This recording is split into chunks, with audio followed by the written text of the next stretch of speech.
Okay, it says you can release your video order. Meeting is now streaming live.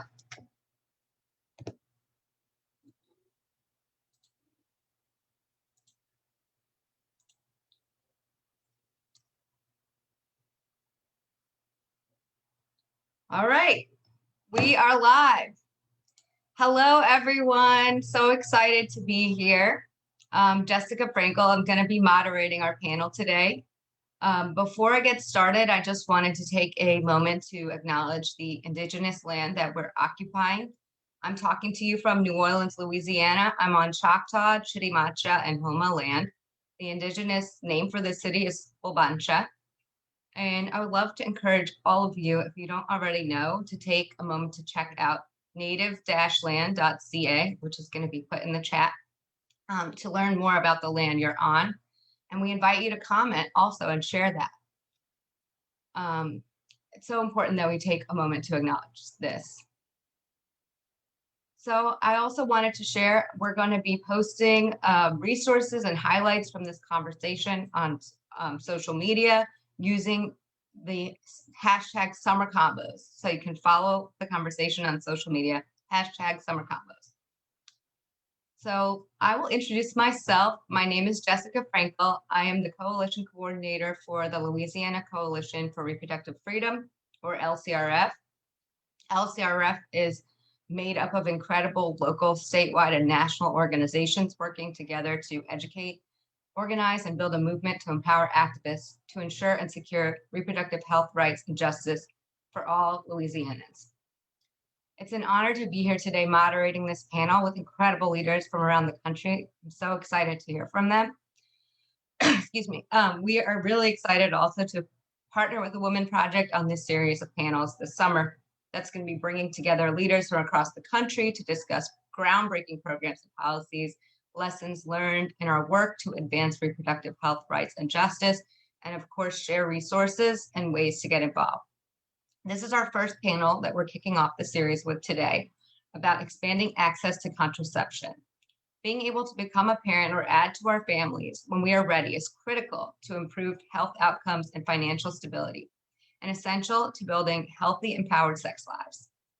Unfortunately, many people continue to face obstacles to contraception. Immigrants and low-income families face significant barriers, but advocates are working hard to do something about it, and you're going to hear from some of them today. Study after study shows decades-long racial, economic, and ethnic disparities in several areas of reproductive health, including contraceptive use and affordability. The same people failed by our systems of justice and capitalism are failed by our medical systems. Not surprising. Social and structural factors, such as fewer neighborhood health services, less insurance coverage, decreased access to educational and economic attainment, and even practitioner-level factors like racial bias and stereotyping contribute to a racial ethnic gap that the Center for Reproductive Rights has called a human rights issue, and many public health advocates see as a huge gap in programs and efforts to improve health that causes very real harm. This first panel in our summer series aims to share information as well as ways to make a difference on this critical issue of health, financial stability, and bodily autonomy and liberation. So let's get going. We'll kick off the panel with Diana Rhodes from Advocates for Youth, who will talk about specific barriers that young people face. So Diana, you can go ahead and introduce yourself. Hi, everyone. Thank you so much for having me. It's so amazing to be on a panel with such fierce advocates doing really amazing work in the community. My name is Diana Tutao Rhodes. I am the Vice President of Policy, Partnerships and Organizing at Advocates for Youth. And I use she, her pronouns. So yeah, I guess I can just get started talking a little bit about this topic when it comes to young people, and specifically the multitude of obstacles that young people face getting both information about contraceptives and also accessing care. So let's start with information, right? Which for many young people starts in a sex ed classroom, which is where information on contraceptives should be, right? You know, just to kind of get a landscape of what it even looks like across the country when it comes to sex education and information about contraceptives. A lot of sex ed law happens at the state level. So we've got 39 states which mandate some form of sex ed and HIV education. And most mandate that when provided, programs should meet some general requirements. And I'm using very vague language because that's what the laws say, right? For example, only 18 states require medical accuracy. Only 9 states require cultural competency or responsiveness, and that is free from bias. And 39 states plus DC require the provision of information on abstinence. And most of those, the abstinence is stressed beyond other issues, right, in the sex ed classroom. And specifically on contraception, 20 states and DC require provision of information on contraception. But if there's not a requirement for medical accuracy, who knows what's being taught or if failure rates are being emphasized over efficacy, right? So all of that to say is that there's a patchwork of policy and practice when it comes to sex ed policy and implementation in the country. And it differs by state, school district by school district, sometimes even classroom by classroom. Young people need honest and complete sex education that gives them the resources and tools they need to make healthy decisions about their reproductive and sexual health. And that includes medically accurate information about contraceptives. So if young people, K through 12, in their school years are receiving inconsistent information about contraception and receive sex ed that is fear-based and shame-based and reinforces stigma around sexuality, that also impacts their willingness and understanding of how to even access sexual health services, right? So if the foundation isn't there and there's so much fear and shame and stigma attached to that, even accessing birth control, contraceptives, or even sexual health services becomes a barrier, right? So questions of where can I get birth control? Do I need contraception for other health issues, right? Can I go to see a provider and that care will be confidential? Will my parents know? Will I be judged, right? These are very real barriers. And then we get on the structural barriers, right? That are put in place on access itself for young people. So those barriers include confidentiality in accessing those services, health insurance coverage. If they're on their parents' health insurance, are those explanation of benefits going to their parents? Is there any confidentiality in accessing or receiving any contraceptives or birth control? And that goes into age, right? If you're under the age of 18, are you even able to access care, and in what clinics, right? And we know what's happened with Title X in recent years, right? So there's so much more confusion on where can I even go, right? Cost and affordability, which was mentioned, and I think it's going to be mentioned later on. Transportation, are these clinics, if I can only go to a clinic, are they open after school hours? If I can't go to my local pharmacy without a prescription, right? All the barriers that exist for people over the age of 18 or adults, right, or older people are exacerbated when it comes to young people, and especially those under 18. And the foundation of information isn't there, then accessing the actual services itself and the devices itself is even more difficult and more increased barriers. I can pause there. Yeah, everything you're saying rings true to my experience growing up with abstinence only sex education or abstinence preferred sex education. So it's still going on, y'all. So we have a lot of work to do. So could you talk a little more about what efforts there are right now to address all of the barriers that you just told us about? Yeah. So, I'll start with, Advocates for Youth works with an amazing network of youth activists. And one of our campaigns that I think my fellow panelists are going to talk more in depth about is the Free the Pill campaign. And specifically with advocates, we have a Free the Pill Youth Council, which is the collaboration of Advocates for Youth and IBIS Reproductive Health, which is made up of youth activists from across the country who are working in their communities to bring birth control pills over the counter, covered by insurance and with no age restrictions. The Free the Pill Youth Council engages in a number of efforts across the country to educate and mobilize their peers and to help bring birth control over the counter, covered by insurance with no age restrictions. Because quite frankly, young people are tired of jumping through hoops to get contraception. Especially the contraception they need, and they're tired of not being trusted to make their own healthcare decisions. So one of the efforts that our youth activists in this youth council have been doing is the Free the Pill virtual store, which is very cool, and it was launched last month. Actually was an idea pre-COVID, which was to really, how do we envision what it's like for a young person to be able to access and be able to get the birth control they need affordably and easily. And so there was an idea to come up with a pop-up pharmacy, essentially. And so you can walk in and pick up your Diet Coke and your Cheetos and your sunblock for the summer, and then grab your birth control and check out and go on your way, right?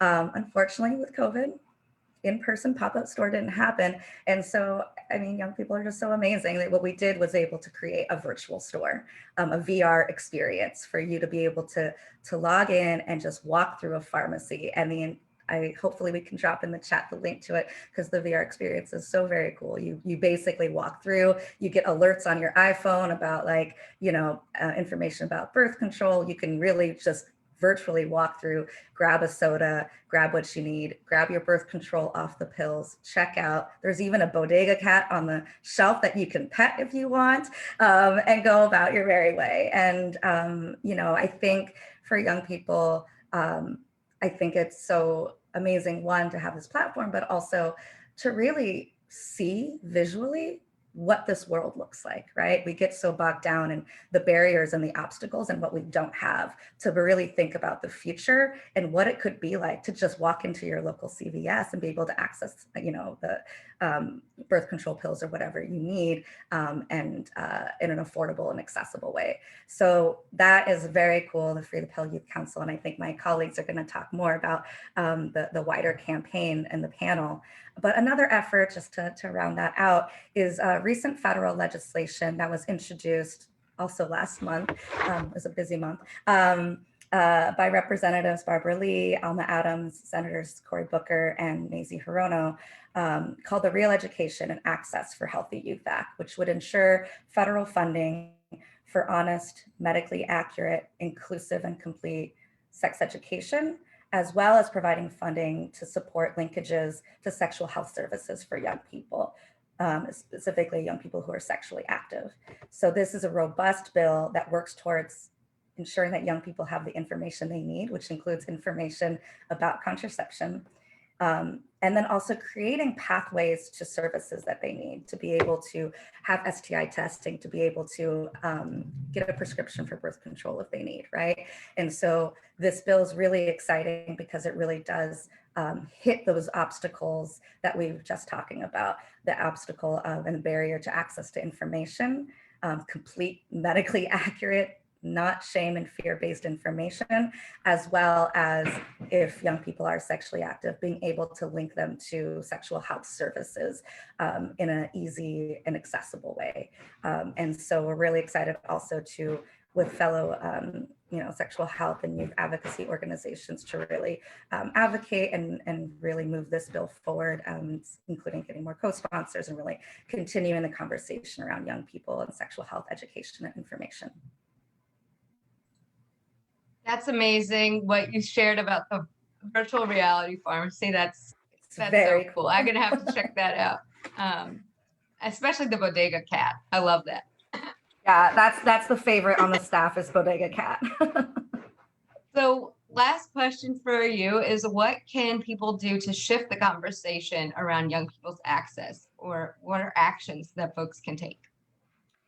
Yeah, so as far as shifting the conversation, when it comes to access to information and care around sexual health, education, and services, really it boils down to the stigma around young people and sexuality, right?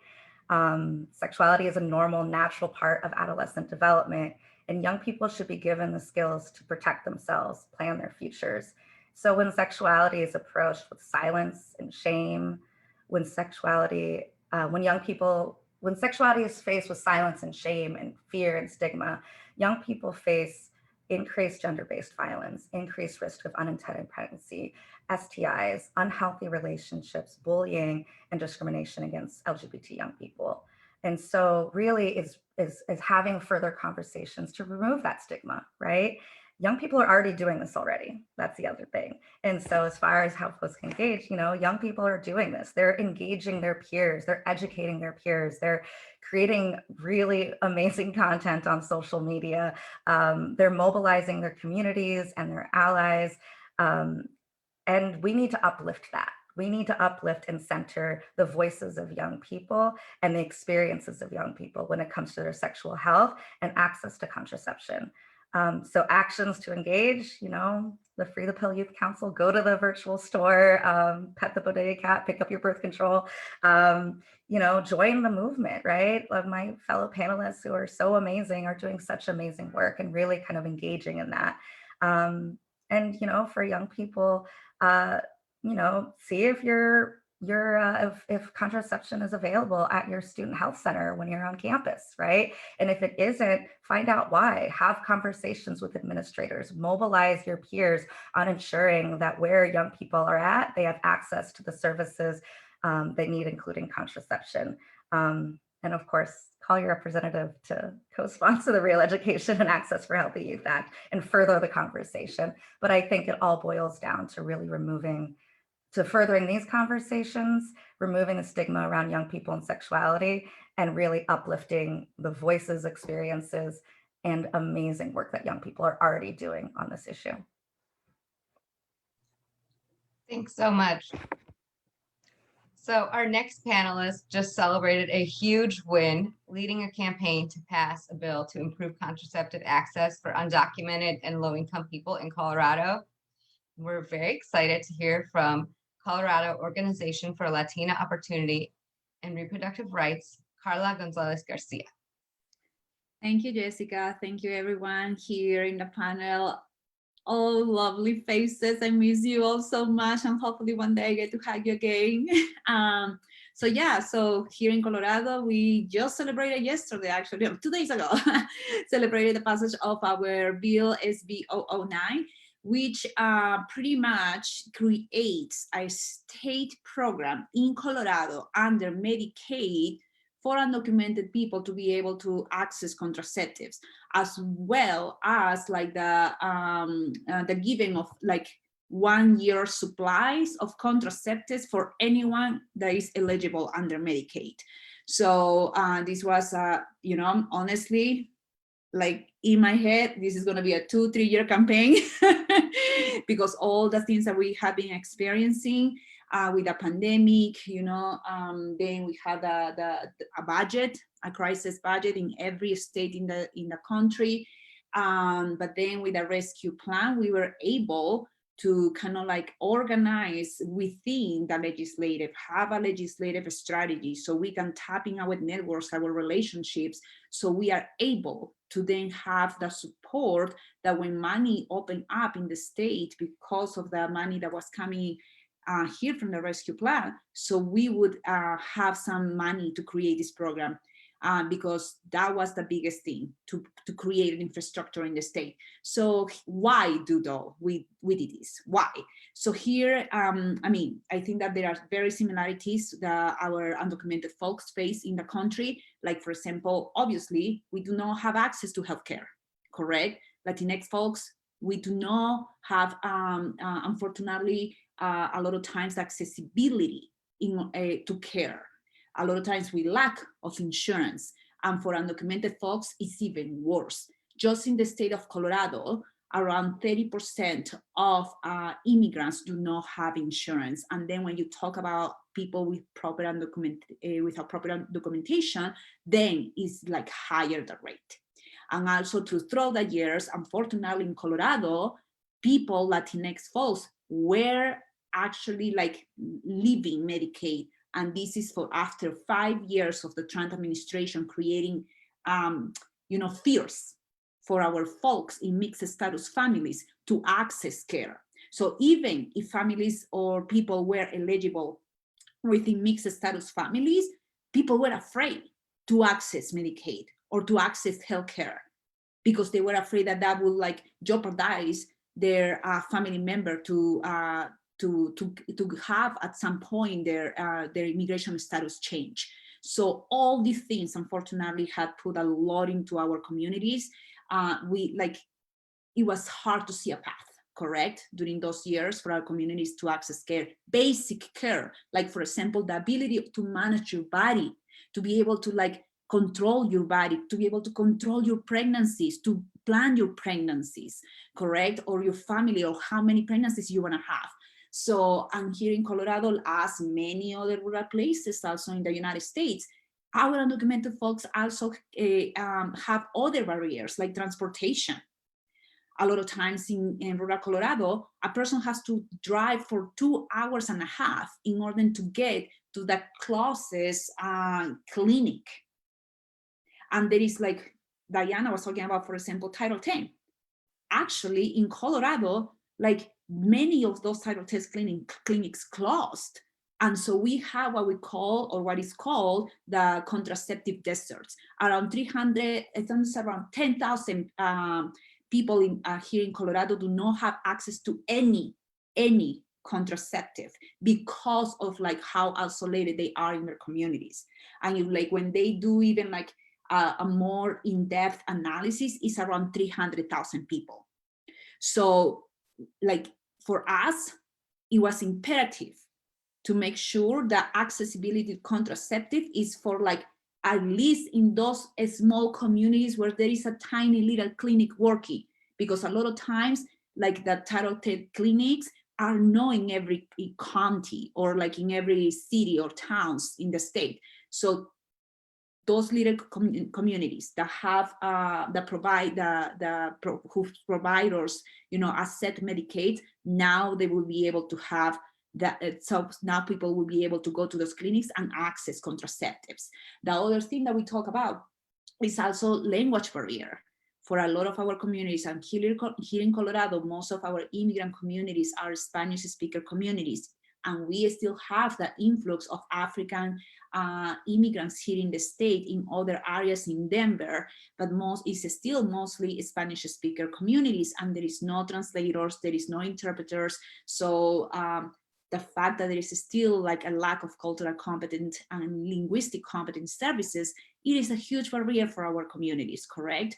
The other thing too, let's be honest, workers do not have like work policy places that allows them to take like a few hours off so they can pick up the contraceptives. So if we are talking about a rural community where you need to drive 2.5 hours and you work in a low-wage job that doesn't have the policies that allows you to leave for that day, so you can go for 5 hours to pick up your contraceptive and then come back, and if you don't have the money to get childcare in order to leave your other kids with a trusted person so you can go to take this trip after you had like found a person that could drive you 2.5 hours in order to get your contraceptive. So like we have to like think out of like our own privilege, even as immigrants. And something that I'm gonna be very honest here, because this is a conversation that we have to have with our communities, even among immigrants, even among undocumented immigrants,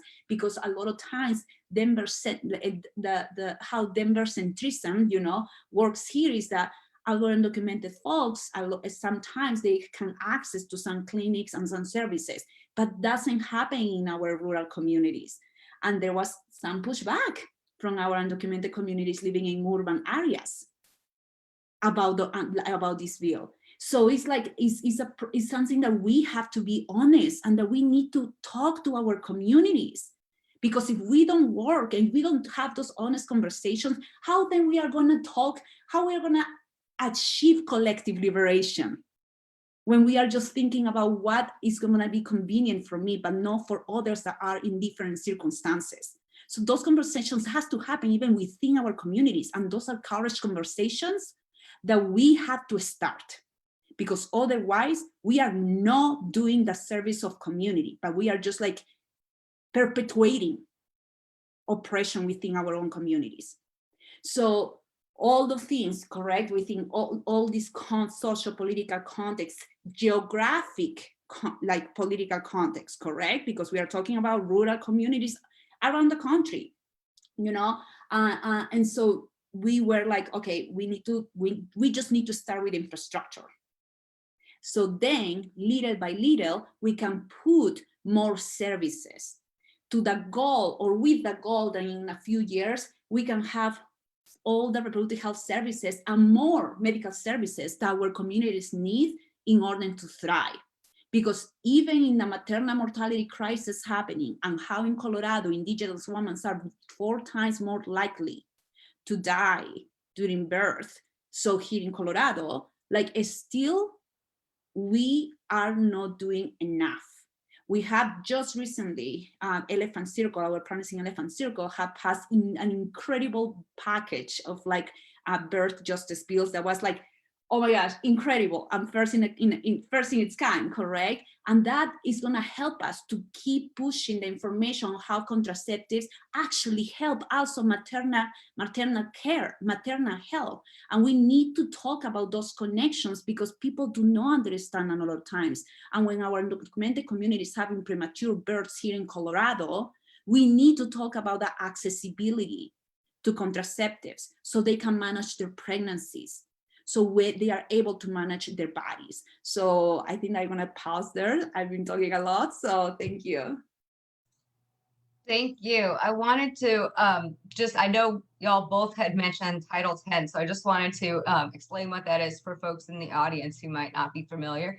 The Title 10 is a federal grant program that provides comprehensive and confidential family planning services and preventative health services. But as you heard, with different administrations, there's been blocks to this kind of program. So I really appreciate what you said about the fear that was spread, so much hate speech and fear that was spread by our previous administration, and how beyond all of the barriers to access, like language access, like being close enough to a clinic, like being able to get a time off work, then having that fear of being able to even access healthcare is such a deep problem. And we have a lot of work to do to make this country a place that is safe and welcoming and where folks can live with liberation. So I wanted to ask one more question. Could you share any lessons learned in terms of intentional and intersectional campaigns for contraceptive access? Yeah, I guess like our biggest lesson here learned, I mean, it was incredible because even my policy manager was like, we did it. I was like, until the governor signs the bill, I wanted to see. I became a professional paranoid doing policy, y'all. So that's what policy making like teaches you, to be a professional paranoid. So one of the things is like, you know, when we started with this campaign, it was a messaging bill. Like to our closest partners, correct? This is a messaging bill. This is a multi-year strategy, 2-3 years. So we are gonna be very like, it's like, how is it, like a structure with our message. Because when you don't, one thing in policy making is that when you don't control the narrative, or when the narrative is deviated, you already have lost ground. So as we were touching upon an issue that unfortunately in Colorado is still very stigmatized, like immigration, you know, because people think that Colorado is a blue state. Oh my God, yeah, yo, no, oh no. In many layers in our state, we have to fight hard, and with everything that we have in order to like push the things that we need to push. So with all of that, correct? This is not just came up out of the blue. We have been like working for so many years in building relationships, educating legislators, building like very strong partnerships with our with our partner organizations that at some point, you know, we were like very isolated in the Reproductive Coalition, and then later it was like 2 years ago, it was like, wait a second, this is not just about Repro. This is about the well-being of our communities as a whole. Why we are keeping this just as a Repro? So what we did was like taking that from the, like taking just like kind of like walk out from that box and like making sure that all our partners in the healthcare space in Colorado, like were part of this. And they were like, you know, they were like, oh yes, let's do this. So we work with like a big range of partners working in the healthcare area here in Colorado.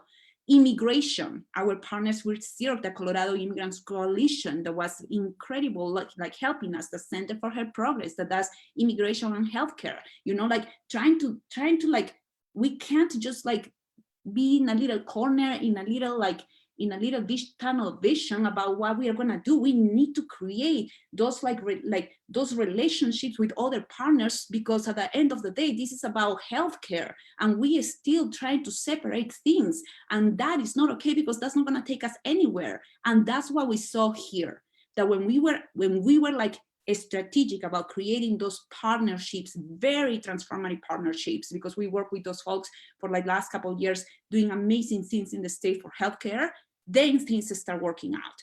We got over 50 organizations endorsing the bill here for our bill. We like literally had like weekly communications and education with legislators, with partner organizations. Like we were educating our community constantly.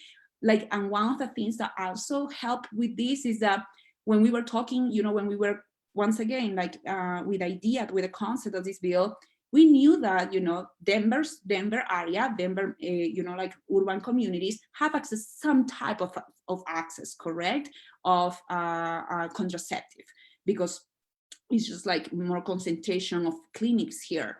So we were like, okay, this has to be like lead by those who do not have that type of access, meaning by rural community, impacted community members. And that's what we did. All our impacted, except one, but all our impacted community members that you know, undocumented folks were from rural communities, leading the narrative and the stories for this bill, because that was going to affect them the most directly, because instead of that driving 2.5 hours to get your contraceptive, so they could get it in their communities. So all of that, correct? Like messaging, like the narrative, centering them, like making sure that the messaging was there, making sure that the messaging was with values. Because a lot of times when, like, you know, like you have your lobbyists and your consultants, when they don't understand the issues, sometimes they are like, well, this is going to be a cost savings for the state. And I'm like, great, yes. However, this is about the well-being of community members. This is about their ability to be able to thrive economically, physically, for their families to be able to, like, when you manage your pregnancy, then you'll be able to manage other things in your life and have other opportunities. So when things got tough about like what you're gonna center or what is the value that you're gonna lead, like with, you know, like pretty much I was like, no, we're not gonna do that. We are gonna be centering values and the narratives and experiences of our communities. While you think that that's gonna get like, that's gonna help with legislators, I don't care. What I care is about centering the narratives of our communities. Because when we don't do that, we lost the game. Because those stories are never, like, are almost never present in the policy making. It is all about when they are gonna win their seat, and they're gonna get reelected, who is gonna be with me, who like is gonna give me money for my reelection. And that happens in all like race and like skin colors, y'all. And that's the thing that we also need to start building here up, that like the intersectional analysis in the legislative, because there is none. So once, you know, like all of the things, like education, centering the message, the narratives, and being very, very, how you say, like, oh my gosh, I don't have the word in English, I'm sorry, but kind of like very structured and very like, yeah, this is where I'm gonna be this, strategic, correct? This is where I'm gonna be this. Okay, this is happening. No, now you do this, you do this, you do this, you know? even if it was a messaging bill, I didn't care. We are still gonna like push it like it's gonna pass this year, and it happened. So it became the top priority for the Senate, for the Democratic Women's Caucus, and one of the priorities for the Latino Caucus. So yeah, and that's what happens. Congratulations. And it's so important what you said about the importance of intersectional partnerships and working cross-sector strategically. And like you said, policy work will make you go crazy. I think we can all relate to that. So for our next speaker, we have exciting work happening in Rhode Island also, and we're going to hear from Brittany Fonteno from Planned Parenthood Southern New England, and we'll share more. Hi, everyone. Good afternoon, good morning, wherever you are. My name is Brittany Fonteno. I use she, her, and AF pronouns, and I am the Chief External Affairs Officer at Planned Parenthood of Southern New England. We serve the states of Connecticut. Oh, I'm hearing that maybe I'm not loud enough. So can you all hear me now? Great. So we serve the states of Connecticut and Rhode Island, and today I'm here to talk about the campaign that we worked in coalition with partners from the Protect Our Care Coalition to codify the contraceptive benefit in Rhode Island. Jessica, do you want me to just dive in, or do you want to start with questions? Sure. So how has access to contraception under the Affordable Care Act helped people in your state and around the country?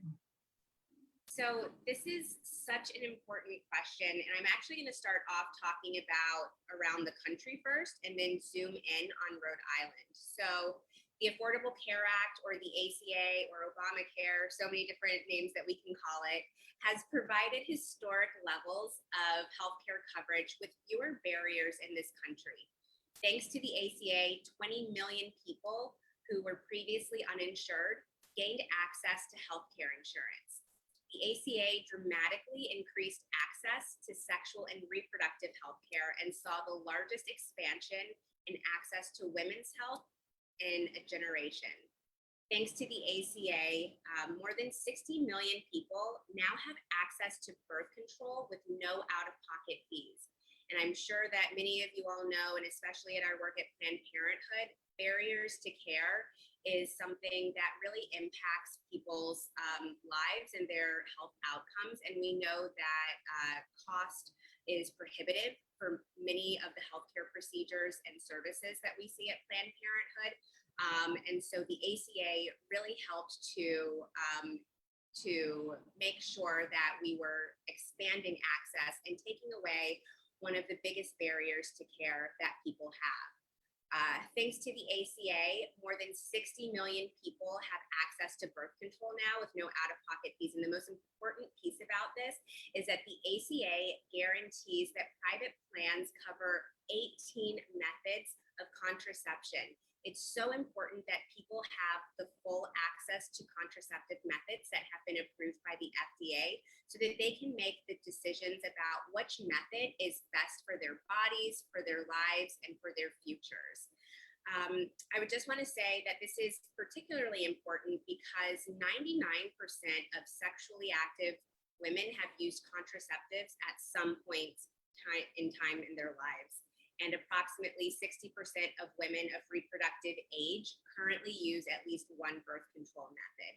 And when we're talking about this, I don't really love to talk about it in terms of women's health. I think that that's really narrow. I think that it's important to expand it to talk about healthcare in general. Contraception is healthcare, and healthcare is something that people of all genders and different non-binary people can use as well. Myself as a queer woman who is married to a woman, we both use birth control, and it's because of health reasons. And any of the reasons that people have to use birth control, whether it is to prevent a pregnancy, to plan their pregnancies and space them, or for other health reasons, those are all valid. And so the ACA really helped to ensure that people have that control over their bodies and their lives without the barrier of cost. And so when we're talking about cost, what does that actually look like for people? The cost savings impact was immediate and dramatic. Nationally, women saved $1.4 billion on birth control pills alone in the year 2013. And so the ACA's birth control benefit went into effect, and contraception actually accounted for 30 to 44% of women's out-of-pocket healthcare costs. So this was something that made an immediate and dramatic impact on people's ability to be able to use that money for other really important things in their lives, whether it's other healthcare services, to put food on the table for their families, or to further their education, whatever they wanted to be able to use. We know that contraception should never be a reason that people can't afford other things in their lives. Narrowing down a little bit, now that we've sort of talked about the national landscape, in Rhode Island, at PPS&E, we have seen the tremendous benefit of the ACA. In 2012, the uninsured rate in Rhode Island was nearly 11%. In 2020, it had dropped to 4%. And what we know is that the decrease in terms of uninsured rates has had a tremendous impact on communities of color, particularly Black and Latinx communities. So the uninsured rate for people who identify as Black in Rhode Island has decreased from 16% in 2012. So looking at, the sort of general population at 11%, there was a higher rate of uninsurance in the Black community, and that actually dropped to 6% in 2020. So really amazing opportunity for Black people to be able to access the healthcare that we need. For the Hispanic and Latinx community, it dropped from 20% uninsured rate in 2012 to about 11% in 2020. Again, amazing, tremendous gains that have been made. I do want to say that even though that was incredible, 2020 did come along, as you all know, with the challenges of COVID, and we saw that steady trend in decline of uninsured rate actually ended up reversing. And that is probably not a surprise to many people who are listening here today. COVID-19 really devastated an already broken public health system, and it uncovered what we all know already existed in terms of the gaps, the disparities, the bias, and you see that in the outcomes of who was most impacted by COVID: Latinx, Black, Indigenous, and other people of color. And so sadly, the uninsured rate in Rhode Island, and particularly in Black and Latinx communities, did go back up. We are now in a situation where New England at large has had really good success with COVID vaccination, people making their own decisions of whether or not that is the right choice for them. And we are coming out of the most acute part of COVID-19. And so we're really hoping that we can get back to some of our really good work in coalition with partners to make sure that the uninsurance rate, that we can go back and reverse some of the damage that has been done and build a stronger, more equitable public health system in which people are insured and able to access the care that they need. Thank you. And I know there's one of our panelists is going to have to leave at noon, so I want to give you a little time back, Brittany, but also wanted to be cognizant of everyone's time. Is that okay? Thank you so much. So we're going to come back to Brittany because we want to hear more from you about bills happening in Rhode Island and want to hear more about the SCOTUS decision. But I'm just going to shift over to hearing from Pearl from Reject, and then we'll come back to Brittany. Thanks so much. We're going to hear from Pearl Ricks in New Orleans from the Reproductive Justice Action Collective, a little bit about their program, Plan B NOLA. Hello, everyone. I hope y'all are doing well. Hello to fellow panelists. Y'all are awesome. I've really been enjoying what you're sharing. My name is Pearl Ricks. My pronouns are they and them. I'm the executive director for the Reproductive Justice Action Collective. Some folks know us as REJAC. And I want to talk about the program that we have. And I also want to touch on some of the things that were already shared that are in my notes, right? Because some of us have shared experiences and we're on different paths. So I'm really appreciating some of the things that are happening and that we're sharing. When we think about expanding contraception access, Carla and Diana, you both talked about stigma. And I think it's very important that we release the stigma of folks being able to do what they want with their bodies. And in releasing that, we also have an opportunity to understand what are some of the obstacles that they come across. So some of those obstacles, like were stated, are transportation, which is something that our Plan B NOLA program tries to help and cure, affordability, but also disinformation and a skewed narrative, right? So I want to put a light on gender and sex and how talking about contraception leads into what folks believe is for them, because not all women can get pregnant and not all pregnant people are women.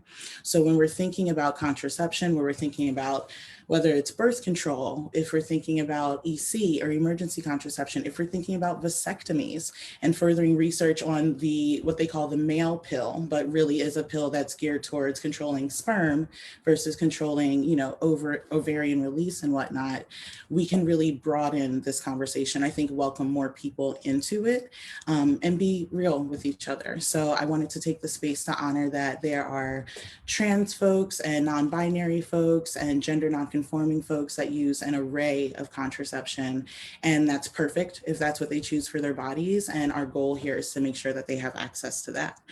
And something that I wanted to share in terms of information is a zine that REJAC has. So this is our Plan B NOLA reproductive health zine. And in this zine, we talk gender neutral wise about like what is happening to our bodies, how does pregnancy happen, what are various forms of contraception. We have some community resources for the New Orleans area and a few other spaces in Louisiana. But that's available in English and Spanish and in Vietnamese, because those are the top 3 languages in our area, right? So creating the language, using it, and making sure that it's accessible to other communities, I think is really important. And when we talk about like what the community needs or wants, that supply to the demand of emergency contraception or any other form of contraception, disinformation is a big part of it. So some folks hear emergency contraception or Plan B and they think it's an abortion pill. So there are people that are really nervous to take this medicine because of that stigma and disinformation. And there are people that are not willing to dish it out. So REJAC has Plan B NOLA, and Plan B NOLA is our emergency contraception program. It's run by donation or for completely free. And what happens is someone can text or call our health line. We do the New Orleans area. Sometimes we can get out to Slidell. It kind of depends because we're volunteer run. But they text or call our hotline. They get put in touch with a health line manager who's a volunteer, highlighting emphasis on getting involved in your community and loaning time if you have the privilege to do so. And then that volunteer fields some information, how long ago it was that they had sex, how many pills they want, because if they're over 150 pounds, a few studies say that you need to take 2 pills. So we offer an extra pill, and then what area they're in, as well as some other minor information. And that's passed on to a community support member, and we meet up with the folks that need emergency contraception. So multiple things are happening in that part of the program. We are providing a space to call. You can call or you can text us. It's a number that is accessible to our volunteers, and you'll get a response within, we have a 3-hour response time right now, which is like pretty great. But folks usually get in touch with us about 24, 48 hours after they've had a slip up or unprotected sex, whatever it may be. So folks are able to get in touch with us. They are able to trust us, and then we eliminate the transportation part. So if you don't have a car and you need us to meet you at the intersection of where you live, that's fine. We've had folks that are like, I'm with my family. They look down on that, but we're at the Walmart. So we've met people in the Walmart. Like we kind of meet people where they're at and just are like, what do you need? And when we link up with those folks, we provide them with an emergency contraception pack. And in that pack is the EC, whatever they requested, condoms in case they need it next time. Usually we can toss some lube in there, depending on what freebies we get. There is a pregnancy test to take 2 to 3 weeks after you take the EC to check its efficacy. And then people can turn to the zine I mentioned earlier, and they can write down, I took the pill on this day, so I need to take the test on this day. All right, you're finding out that you're not pregnant, great. Here are some other things that you can get involved in, or if you are pregnant, here are resources in the back for whatever decision you decide to make without falling prey to a pregnancy crisis center, right? So where are trusted spaces that will give you like gate-free information, like you don't need to be this far along or look like this type of person or need to pay this amount of money in order to understand what is happening with your body and some of the options that are available to you. So the relationship between community and the folks that are leaning on us is really important because of that confidentiality piece. And there was someone, I think it was Carla, that mentioned folks being separated and kind of being isolated. And I want to talk about another side of when you're isolated in rural areas, when your pharmacist knows your grandmother and knows your aunt and knows your cousin and knows your teacher, it's really not going to be comfortable for you to just go to the pharmacy, right? So Plan B NOLA assists people in being able to navigate that stigma, to be able to navigate transportation issues, and most importantly, I believe, navigating that cost. So we talked about it being by donation or free. Emergency contraception can cost folks anywhere between $40 and $100. And it's not like always readily available depending on what area you're in. They may tuck it behind the pharmacy counter. You may have to ask someone for it, even though it's over the counter. So when we consider the access that people have to getting EC and the affordability of it, having a program that can give it for free, or if you have $5, great. If you have $10, perfect. But this is where you can get it from. Another thing that I would like to highlight is, we talked about community needs, community wants. We talked about supporting and some of the ways that organizations are supporting. And also we need to consider what infrastructures, like the healthcare institutions that we have, that also make it so we have to move and operate in these ways. By the end of last year, we gave out 1,600 pills, and by March of this year, we had already met that.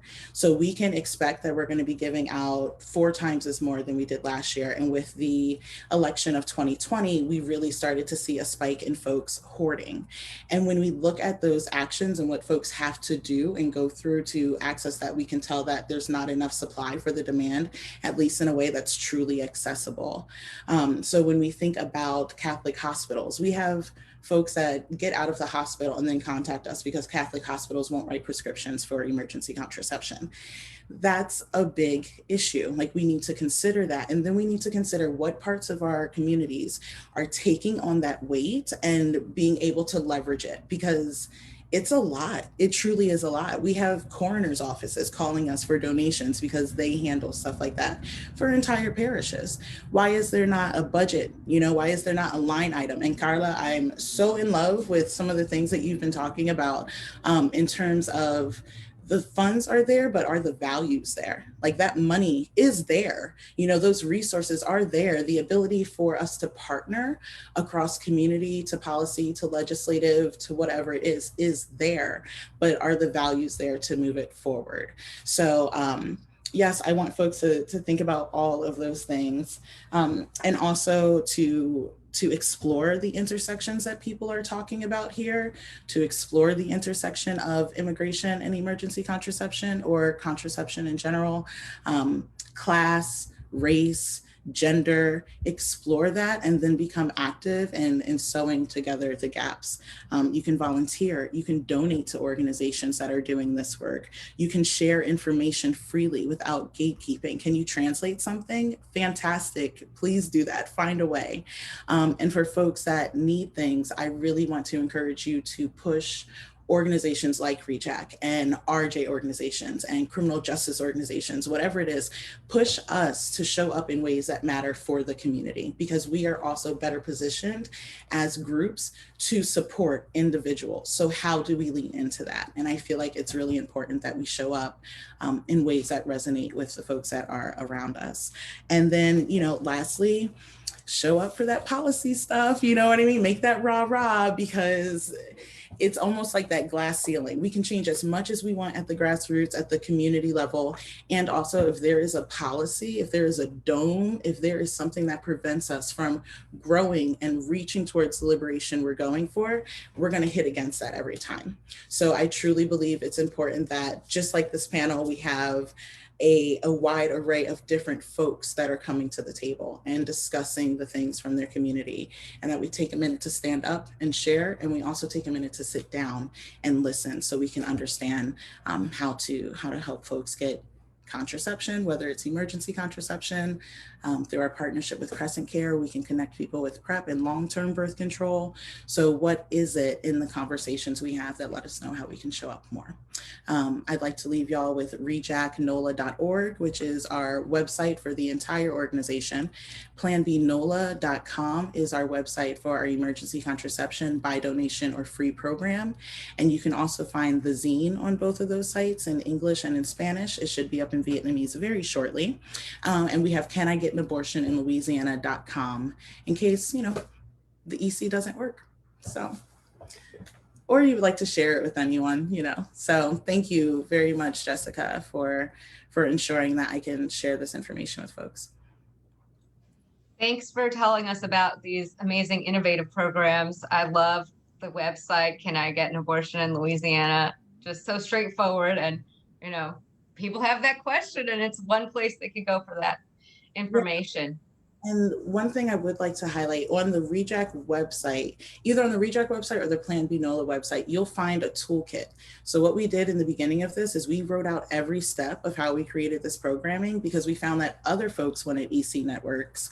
We can't tell you how to run yours from New Orleans, from Louisiana. Your community looks different, but we can tell you how we built ours, and then you can change it. So if you're interested in building an EC network, or you want to know what that looks like, you can click around on our site. We share information freely, and you can contact the info form if you're interested in starting one. We'll help you out. Thanks, Pearl. Yeah, thank you. Brittany, I really appreciate your flexibility. Thank you so much for working with us so that we could make sure Pearl got to speak, and with the time constraints. So I'd like to come back to Brittany to hear more from Planned Parenthood of Southern New England about this exciting bill that you're working on in Rhode Island.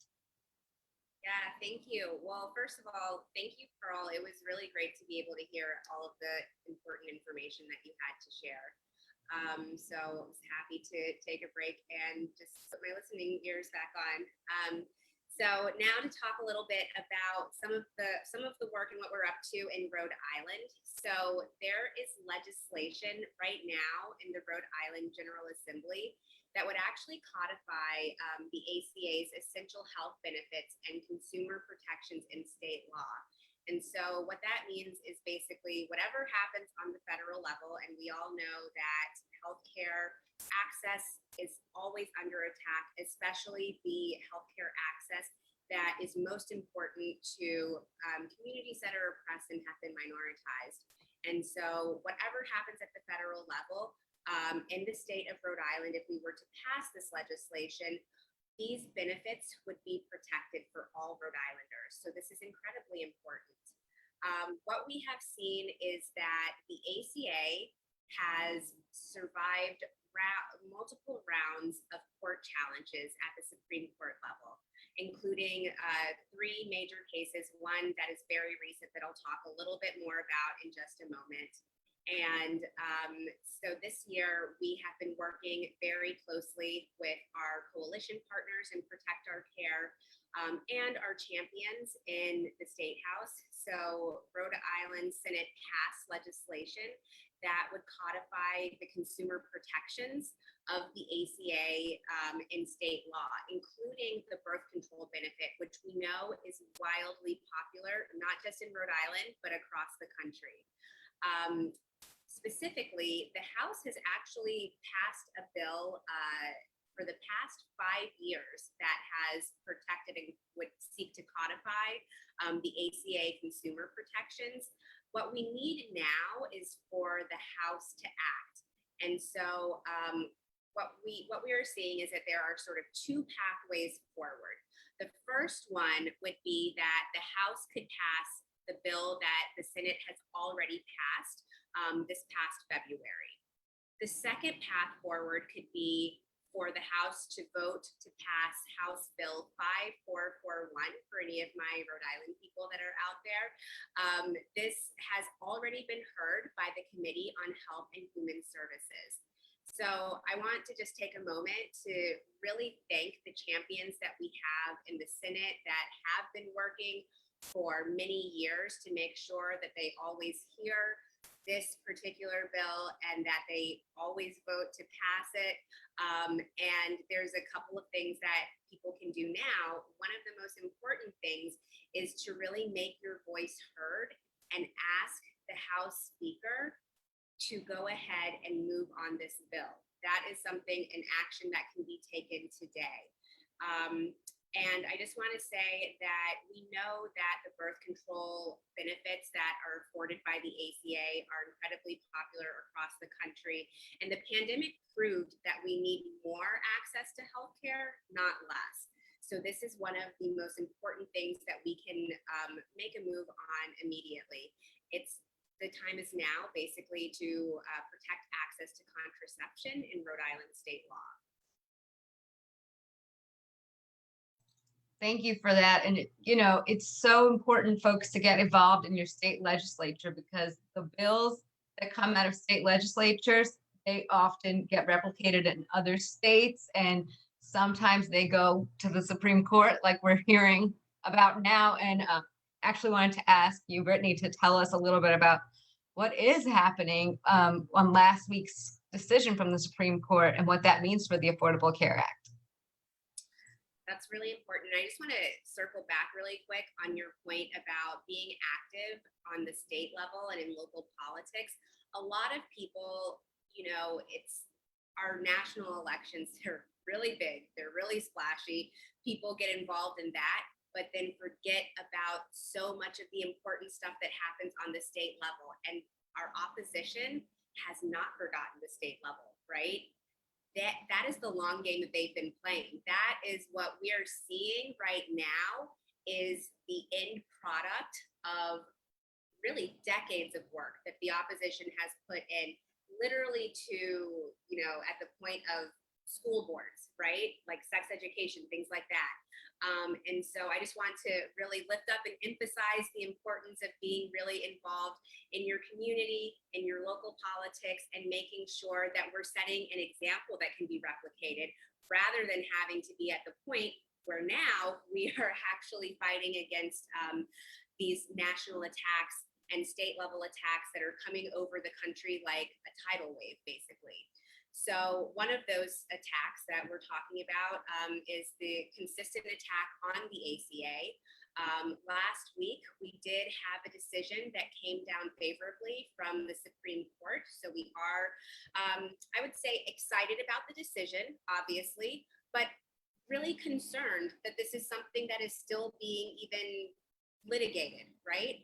So last year, the U.S. Supreme Court heard arguments in the case of California versus Texas. It's the third major court case of the Affordable Care Act.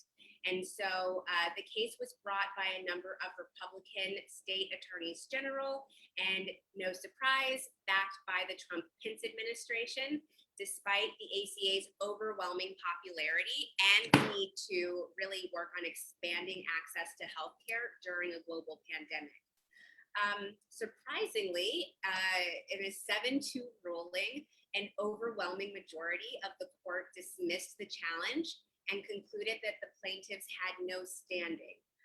That was surprising because you all know that the Trump-Pence administration really did some damage when it came to the Supreme Court, and that we now have a very solidly leaning conservative majority on the Supreme Court. So I think that also just proves the power of the ACA and the benefit that it provides to people writ large.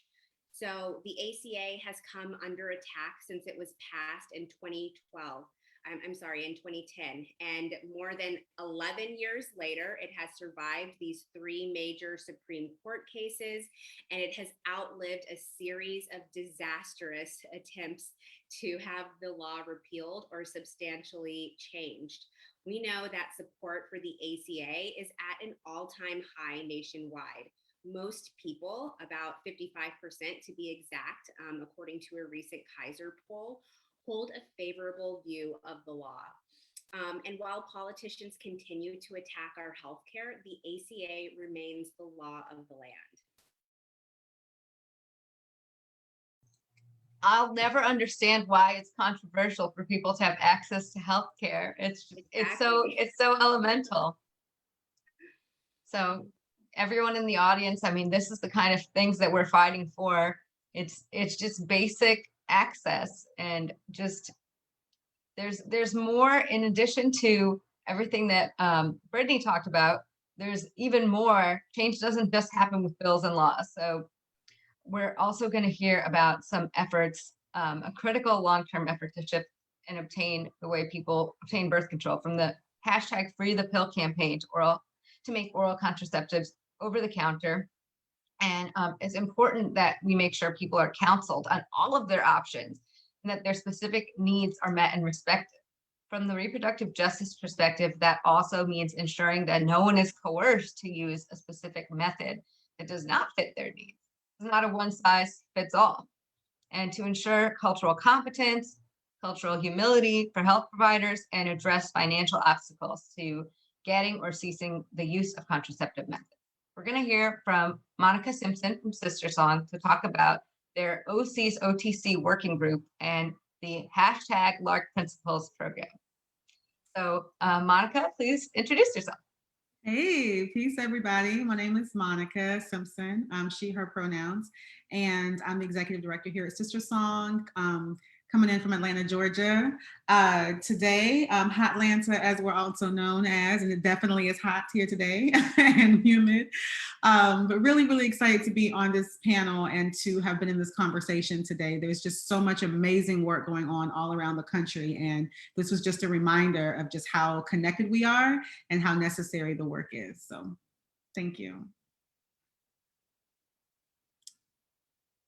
So can you talk to us about the importance of over-the-counter availability of birth control contraceptives, and how does that help to address health disparities? For sure. So I'll start this conversation out by letting folks know that I am a person that was born and raised in the rural South, right? And so a lot of my experience and my coming into the understanding of reproductive justice is shaped by that, right? And understanding what access is and isn't, and why it's important and necessary for us to center the most marginalized, to center, you know, those communities that have historically been pushed to the margins. And so this need for an over-the-counter, you know, oral contraceptive is imperative, right, for our communities to be able to make their own decisions, to be able to determine their own futures, and for folks to be able to have access to all that they need, right, to be able to live their most fulfilled lives, right? Like that's really at the core of this.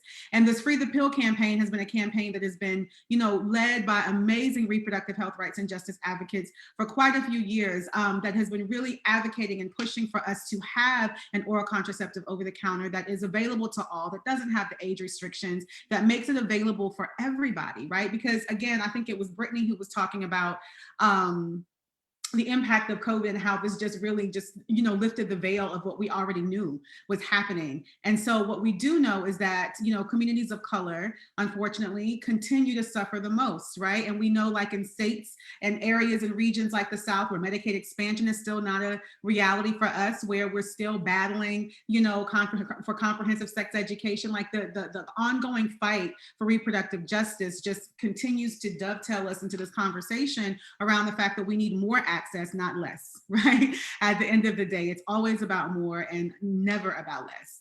And so having access in this way, ensures again that those communities that need it the most will actually have access to it, right? And it's not something that we have to see as a barrier in our communities for folks to be able to have access to what they need. And so it's been really a joy to be a part of this OTC working group over the years, because I've learned so much from so many different communities, right? There's so many folks who are bringing from Native communities to Latinx communities, to our AAPI family, to Black folks, just really thinking about the ways in which this conversation shows up across all of our communities and cultures.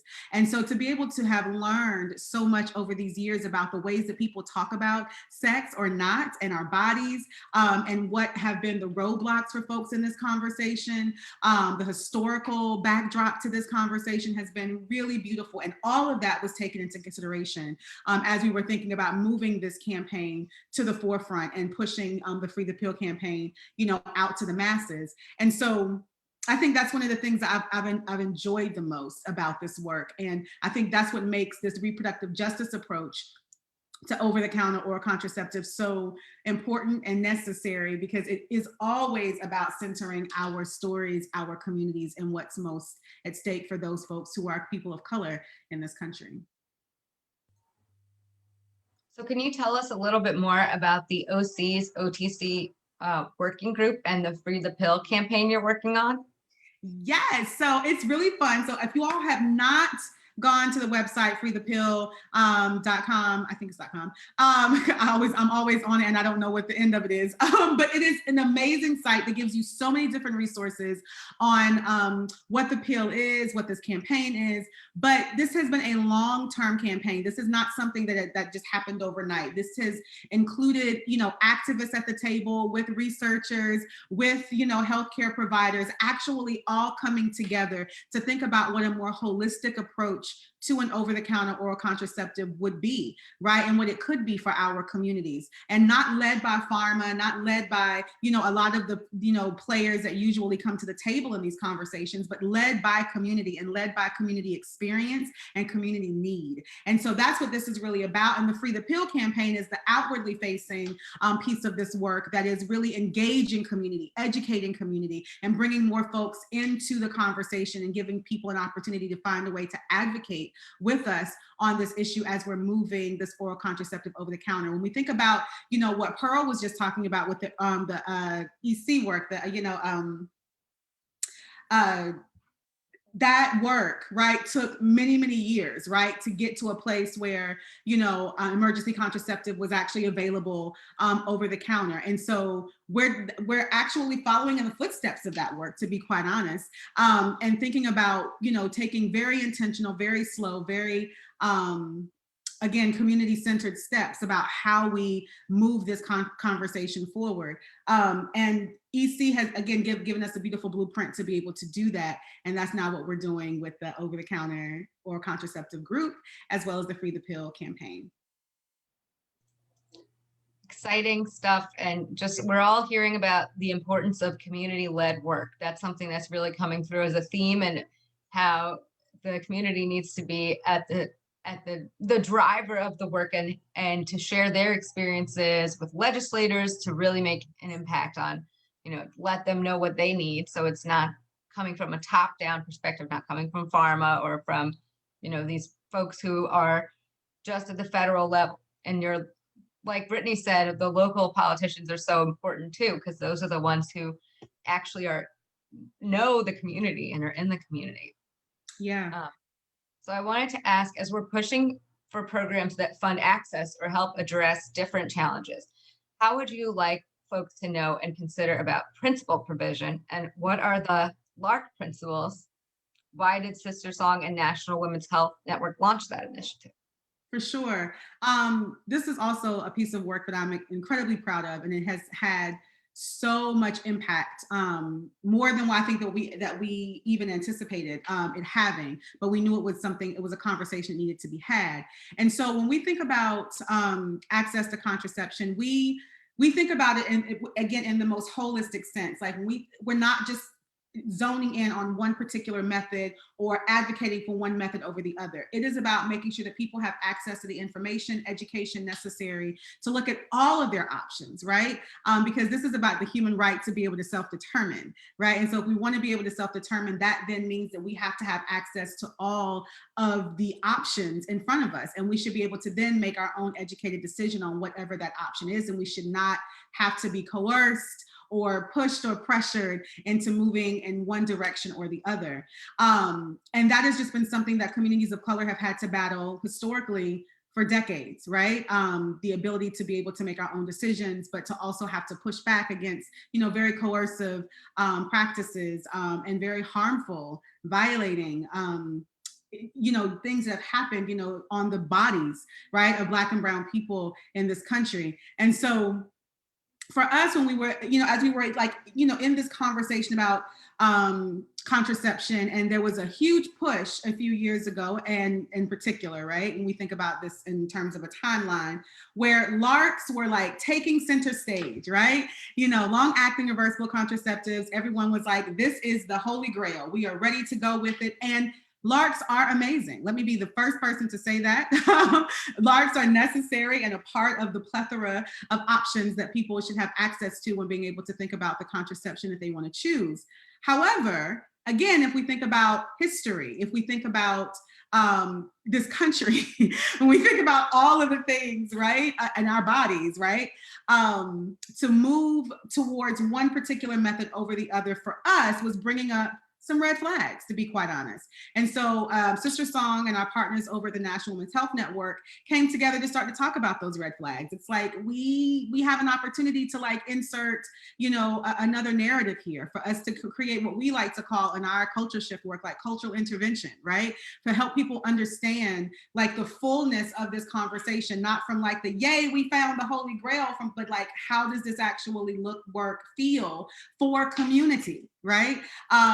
And so we created the LARC principles with that as our foundation, that as our base, to help healthcare providers understand why it was important to center community, why it was important to center history in this conversation, why it was important to think as broadly as possible across orientation, gender, identity, all of the sorts, right, when thinking about LARCs. And it led to this statement of principles that was aimed at helping healthcare professionals take a more reproductive justice centered approach to thinking about LARC implementation. And from that, we asked for different healthcare providers to sign on to this, to take this into their work, to implement this in their work. And we got an overwhelming response.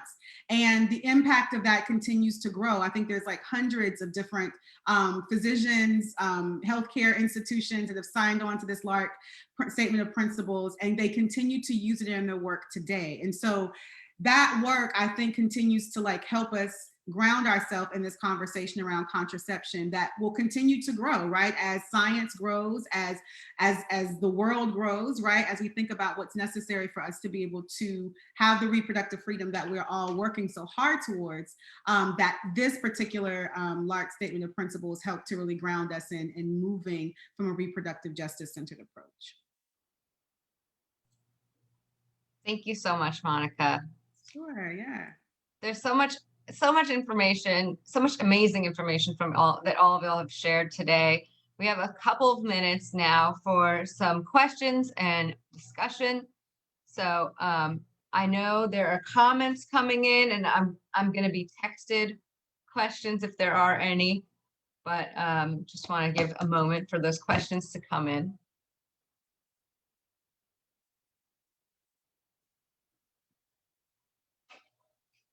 Well, while we're waiting, one thing that I wanted to ask each of you is if there's one thing, okay, it seems like we don't have any questions right now, but what I will ask y'all, do you have any questions for each other before we close?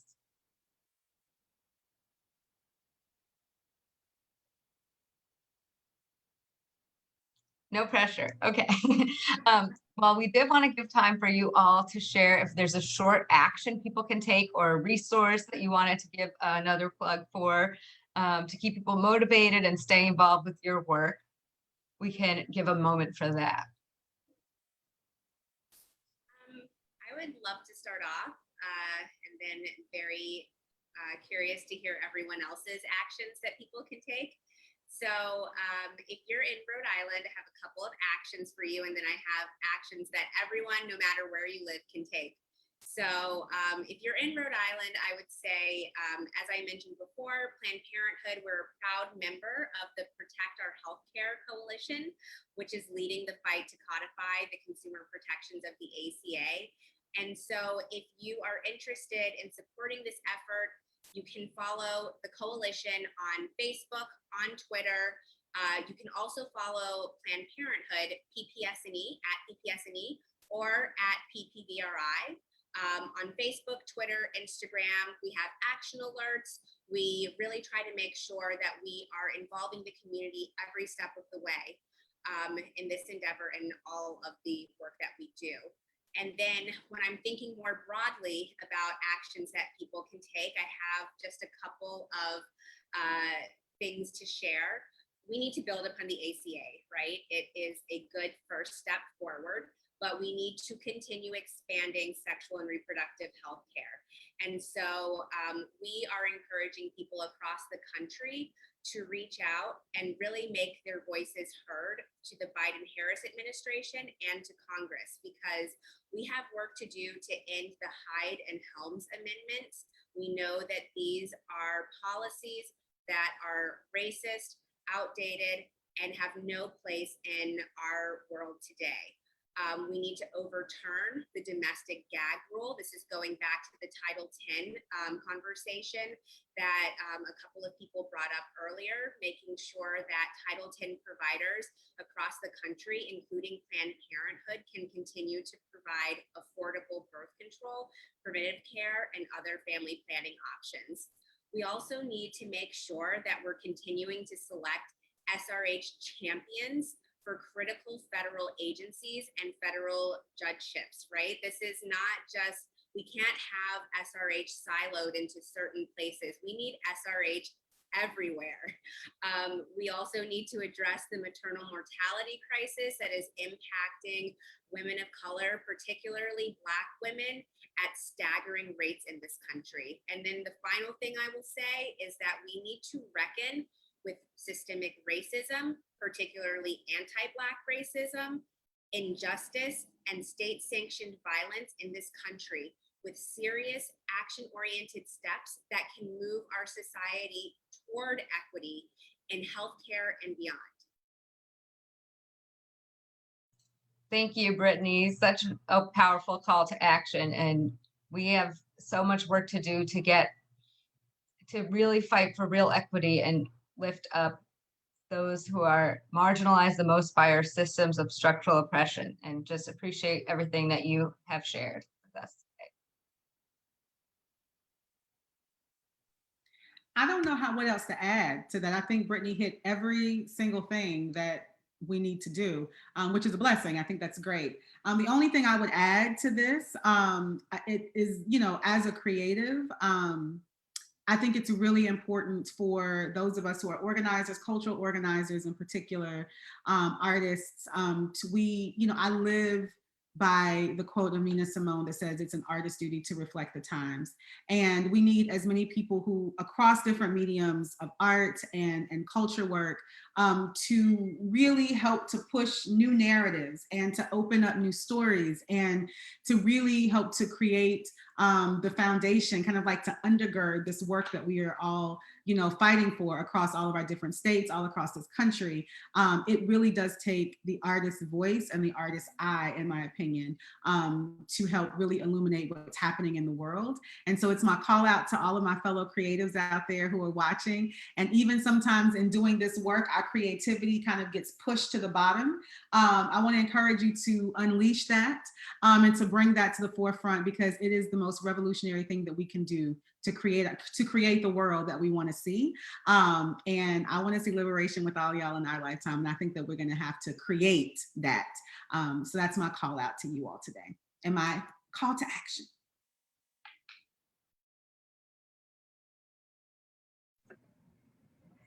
And with just a few minutes left, I do want to say just a final last words and a call to action as well. I echo everything my colleagues have said, and Brittany, you summed up so much. I was like, yes, and then that, and then that. So that was perfect. But just before I leave, I just want to, just remind folks that, young people are just tired of jumping through hoops to get the contraception they need. And they're tired of not being able to make their own healthcare decisions. And what we've, I think, learned from this panel and in this movement, that young people are fully capable of making their own medical decisions. And we have a responsibility to trust them to do so. I would say that the field and the movement can't afford to have young people out of the process of bringing birth control pills over the counter and expanding contraceptive access generally. So my call to action is to continue to uplift the voices and experiences of young people and ensure that the end result of all of that we're working for, every call to action, every part of this movement and all the work expanding access to contraception, that the end result of all of this work actually includes young people and that they're at the table from the beginning, middle, and end. I guess to finish that up, all of that, and something that comes to my mind is like, even if you can't participate in one way or another, there is still ways, like, for example, talking to your family members and trying to have those courage conversations to destigmatize contraceptive, sexual ed, and just talking to your, asking, about sexuality, how our bodies work, just basic question. And if there is no answers, that way you can look for a way, and out to go and look for those answers, with the people that you trust, because it starts, a lot of times, that information with our parents. For young people, I mean, I remember my mom didn't have that information. I was like, okay, I'm gonna get that information then. And for parents too, if you have children, don't be scared. Those conversations, if you are not part of, let's see, you're still scared, because let's recognize a lot of our community members are scared to participate in the, to advocate for their needs in a political level, let's put it that way. You can do that at home as well by just having conversations. And that is radical. Don't forget that. I love how you brought that all together, Carla. And we're all working to build the world we want to live in. I love that, what Monica said. So thank you so much to our panelists, and thank you to everyone who took the time to listen to us and who's going to get more involved in efforts to ensure and expand access to contraception. I know you're going to follow all the organizations. I know you're going to sign up for their emails and take action, and support them, donate if you're able. There's always work to do, but we know with all these amazing organizations that we will make a difference. Also, please follow my organization, Louisiana Coalition for Reproductive Freedom. We're at Louisiana Repro, and the Womxn Project, who's our partner on the series, where we have many more panels to come that we're very excited about. The next panel coming up is Info and Options in Crisis, Exposing and Pushing Back on Fake Clinics. It's going to be taking place at noon Eastern or 11 Central on July 7th. And this conversation is going to feature NARAL, Pro-Choice America, Repro Action, the National Women's Law Center, NARAL Pro-Choice Ohio, the Women's Center, and two from my coalition, Lift Louisiana and Hope Medical Group. Expanding access to contraception is good for health outcomes, and as we heard, it's healthcare. We need to address health disparities through providing healthcare and making it accessible. This will help improve financial stability for individuals and families, strengthen the economy, but most of all, it empowers people. It empowers our individuals, our community, and we really have to make a change in order to advance equity, justice, and liberation. So thank you so much for taking your time out of your day to fight with us, to close these gaps, expand access, and make sure everyone has all the options they need to manage their health, plan their bodies, and plan their families, excuse me, have bodily autonomy and control their futures with dignity and empowerment. Thank you.